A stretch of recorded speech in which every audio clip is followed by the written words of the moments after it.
Muito bem, sejam bem-vindos a mais um vídeo da série Vocabulário. E nesse vídeo a gente vai tratar das expressões there is, there are, que na verdade é a mesma expressão, né? É uma variedade da mesma expressão. E o que significa essas palavras, né? There is, there are. Em português, elas significam os nossos verbos haver, ter e existir. Então aqui o sentido de ter é apenas quando ele é usado com o sentido de existência e não com o sentido de posse. Quando é sentido de posse, existir, olha que beleza, existir. Quando é sentido de posse, nós usamos o verbo have. Vocês já conhecem o verbo have. Então vamos seguindo aí. Do que é composto, né, essa expressão? Do que é composta essa expressão there is? Então a gente tem essa palavra there, que vocês mais conhecem como o advérbio de lugar, que significa lá. E nós temos o is no outro, no caso, are, que é o verbo to be, é o verbo ser barra estar, verbo ser e estar. Então, basicamente, quando você quer falar sobre a existência de algo, que existe algo, que há alguma coisa, você pode usar o there is e o there are. Qual que é a diferença entre um e outro? Simplesmente é uma diferença de número. Número, né? Quando a gente fala diferença de número, está falando diferença de quantidade. Então, o there is é o singular, quando há uma coisa. E o there are é o plural, quando há mais de uma coisa. Beleza? Vamos ver alguns exemplos. Na verdade, vamos ver já direto umas aplicações. E aí nelas a gente vê o exemplo. Então temos aqui as afirmações. Como se usa o there is e o there are em afirmações. Então, por exemplo, você fala assim: há um posto de gasolina ali, ou há um posto de gasolina ao lado do supermercado, por exemplo. Então você vai, um posto de gasolina, é um, né? There is a gas station ao lado do next to the supermarket, né? Não era o supermercado? Ao lado, next to the supermarket. Há um posto de gasolina ao lado do supermercado. Vamos supor que você usar no plural, então, há mais de um, né? Não é um, é mais de um. Lembra lá? É o there are. There are two slices. Há dois pedaços of pizza left. Sobrando. Sobraram dois pedaços de pizza, ou melhor dizendo, há dois pedaços de pizza sobrando. Então, usei o there are porque aquilo que existe, aquilo que há, é plural. Slices. Dois pedaços. Beleza? E quando você quer transformar isso em pergunta? Então, em inglês, vocês já devem estar acostumados. No inglês, as perguntas têm uma ordem diversa da afirmação. Você inverte a ordem do verbo, né? Que como é o verbo to be, o próprio verbo to be já é o próprio auxiliar, você não vai trazer um outro auxiliar. Então, vamos lá. Vamos pegar essas duas frases e transformá-las em perguntas. Então, há um posto de gasolina ao lado do supermercado?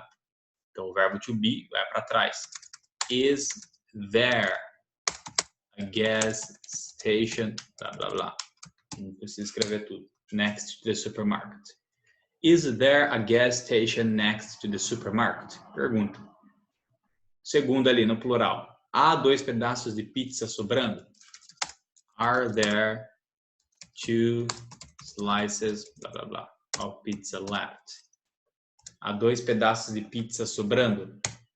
Virou pergunta, né? Simplesmente inverteu a ordem como vocês já estão acostumados a fazer com o verbo to do, por exemplo, quando usado para fazer perguntas, né? Do you, por exemplo, do you speak English? Né? Você usou o do como auxiliar antes. Vamos tratar agora das negações. Vou fazer aqui mesmo, senão vai ficar muito. Negações. Negações é muito simples, você apenas vai acrescentar o not. Opa, peraí, esqueci de colocar a pergunta aqui. Perguntas, né? Perguntas, afirmações em cima, perguntas embaixo. Agora as negações, você apenas acrescenta o not e mantém a ordem da afirmação. Então vamos lá. There is not a gas station, blá blá blá. Não há um posto de gasolina ao lado do supermercado. Eu estou afirmando que não tem.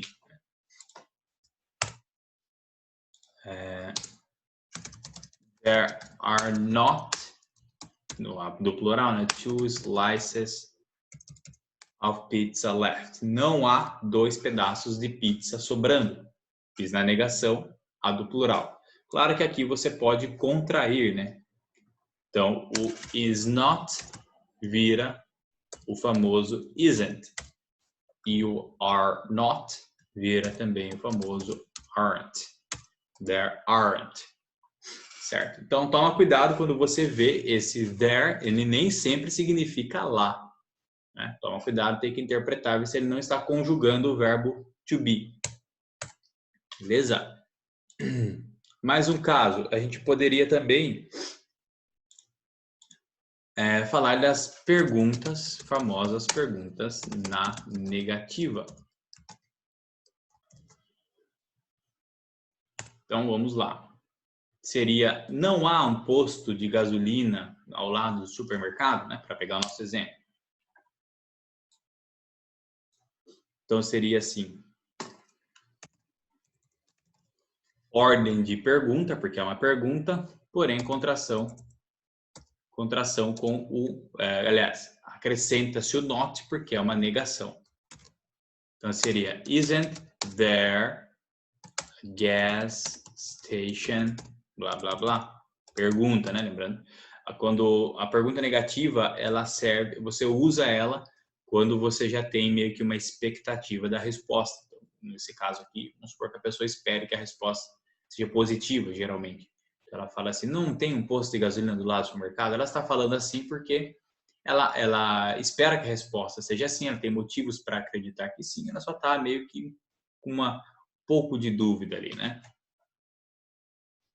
E aren't there 2 slices of pizza left?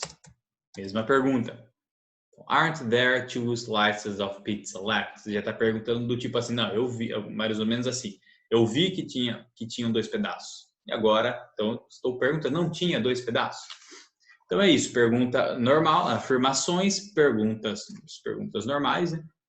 Negações, acrescento not.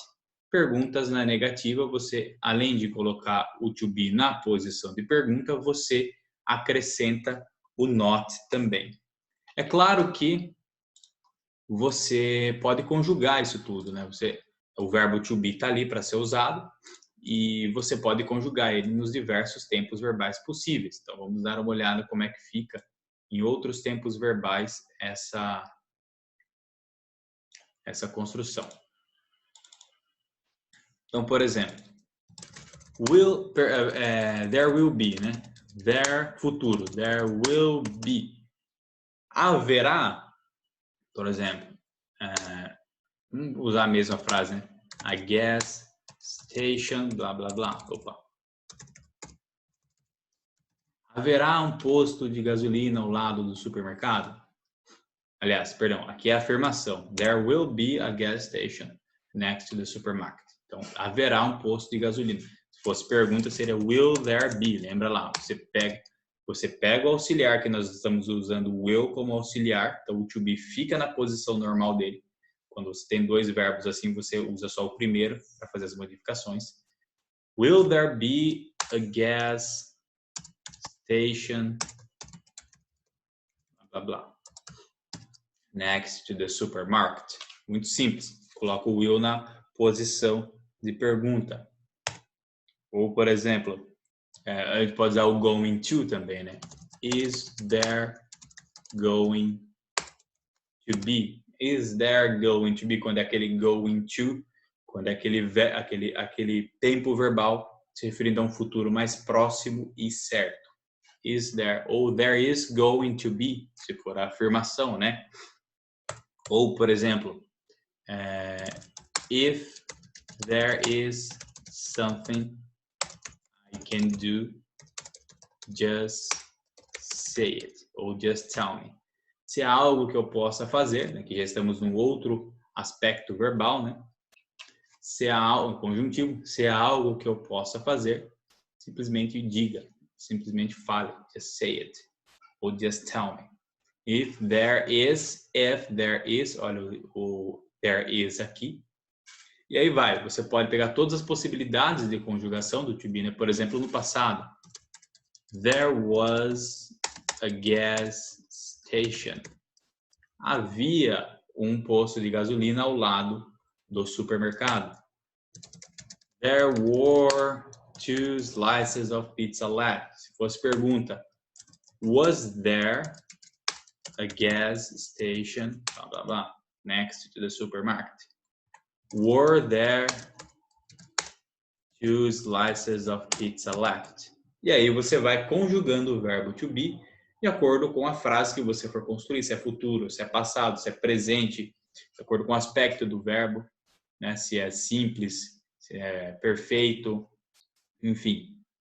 Assim vai, você vai construindo muito simples, né? O que importa é que você fique atento para que não interprete sempre essa palavra there como o advérbio de lugar, que geralmente se traduz como lá ou ali. Ele pode sim estar conjugando um verbo, né? No caso o to be, e passando a ter o sentido de ter, existir e haver. Beleza? Então esse foi o vídeo de hoje. Muito obrigado e até a próxima.